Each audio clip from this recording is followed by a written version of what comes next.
Hello everyone, we're back again to continue what we left in the last video. So we stopped at the pancreas, the liver, gallbladder and bile related to the human nutrition, or particularly the alimentary canal or the digestive system. Okay, so the pancreas here produces a pancreatic juice which contains the enzyme amylase and trypsin and lipase and hydrogen carbonate. So the pancreas here, what does it contain? It usually, or most likely, it produces the pancreatic juice, which contains amylase as an enzyme and trypsin as well, and lipase. Lipase from its name to digest lipids, trypsin and amylase particularly to break down whatever's left from the carbs to transform it into starch, and hydrogen carbonate. The liver here, it produces the bile, which we will be taking it over here. So the liver here produces the bile, stores glucose as glycogen, and interconverting them to keep glucose concentration constant. Okay, the gallbladder, which we find it on the surface of the liver, it actually stores the bile. What does it do? It stores the bile. So the bile here is one of the productions of the liver. It's produced by the liver and stored where? In the gallbladder over here.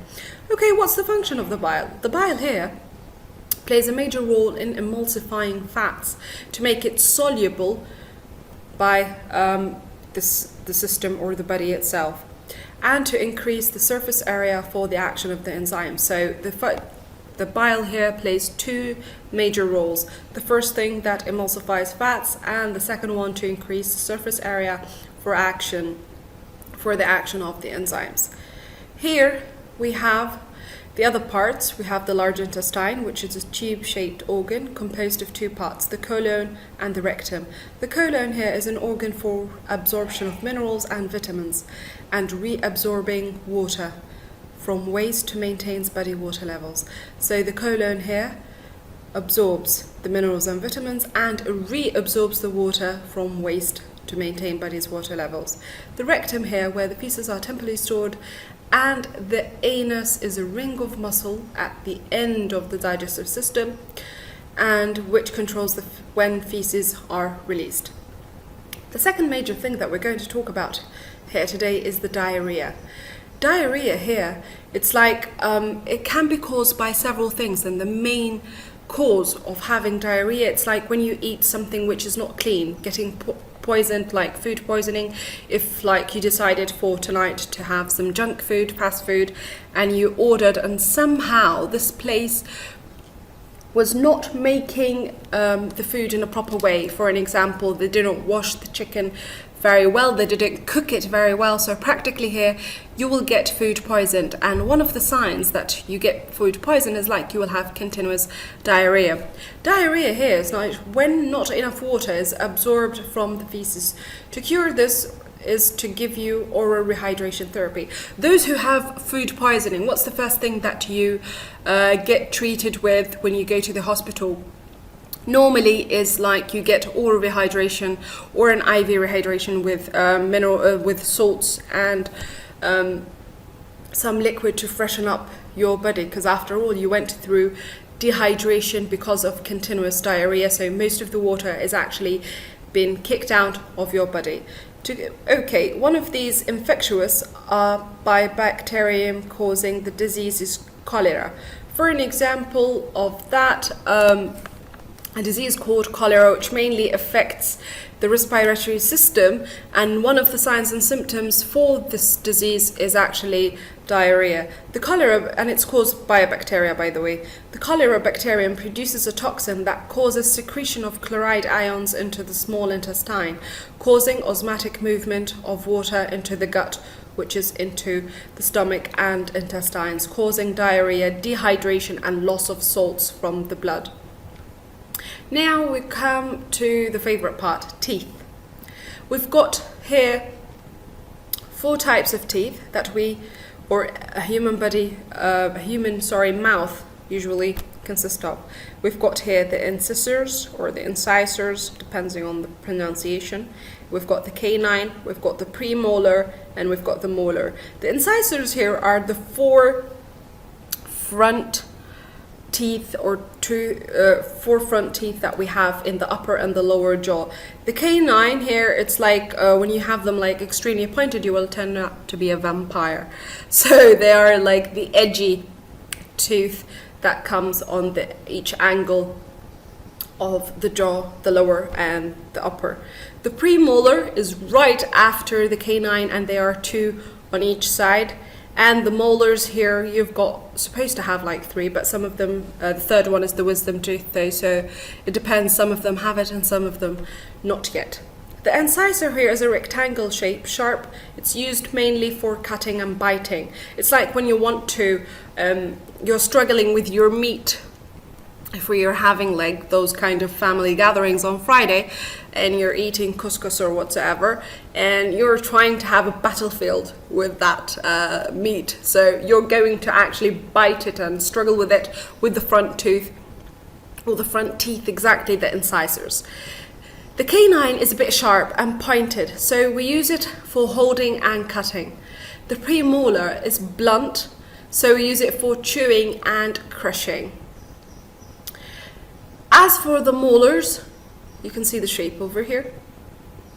It's blunt and chewing and crushing, and it mainly contains like two roots, but some of them, like as for the third molar or the wisdom tooth, it contains three roots. Let's check here the structure of the tooth. This is the enamel, which is the shown part for us, the white part of a tooth. It's the outer coverage, and this whole thing over here, this whole structure is called a crown. So mainly when someone smiles, what do we see is actually this part. Sorry. We see this part of a tooth, the white part, and it's called crown. And as for the root, is actually submerged into the bone and covered with the gum or the gingiva. Okay, the tooth here has like layers. The outer layer is called the enamel, which is the strongest tissue in the body, made from calcium salts. The one beneath it is a soft layer called dentine or dentine.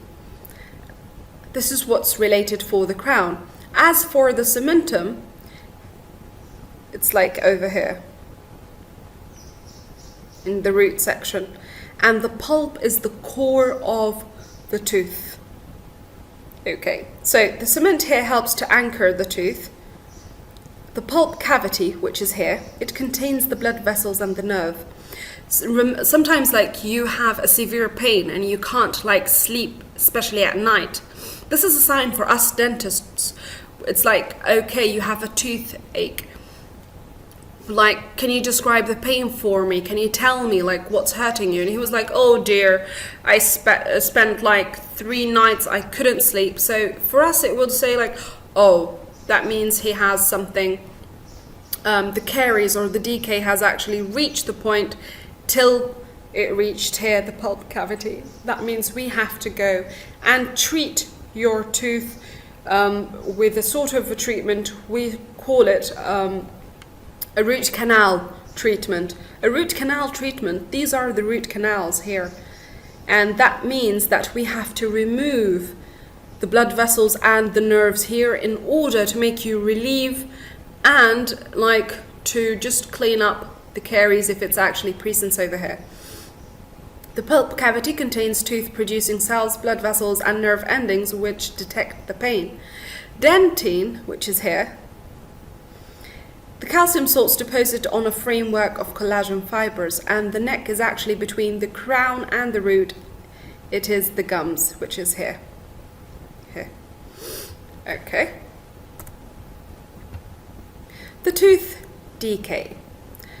Okay, sometimes when people like don't brush their teeth regularly, you will have accumulation over here. Like most of the food, whatever is left from the food will be stuck here. Especially those kind of people who have like tight contact. So the tooth is here, the next one is here, they barely have some space. So most of like what's left from the food, it will be stuck in here. And by time, when they don't brush it, it starts accumulating until it hardens. And when it hardens, it will actually start pushing the gum over here, causing some inflammation. Another thing, those who actually drink acidic or citrus juices and they don't drink water afterwards, the acid here, it kind of like gets into the tooth structure and weakens it. And when it does, it will become so easily and an easy target for the bacteria to come attack and cause tooth decay. As for erosion, it's faster in the dentine because it's much softer. How do we prevent the whole tooth decay? Eating food with low sugar content, because bacteria actually feeds on that. Regular and effective teeth brushing to remove plaque. That means please do brush your teeth regularly. Finish a meal with a crisp vegetable and a glass of water. Okay.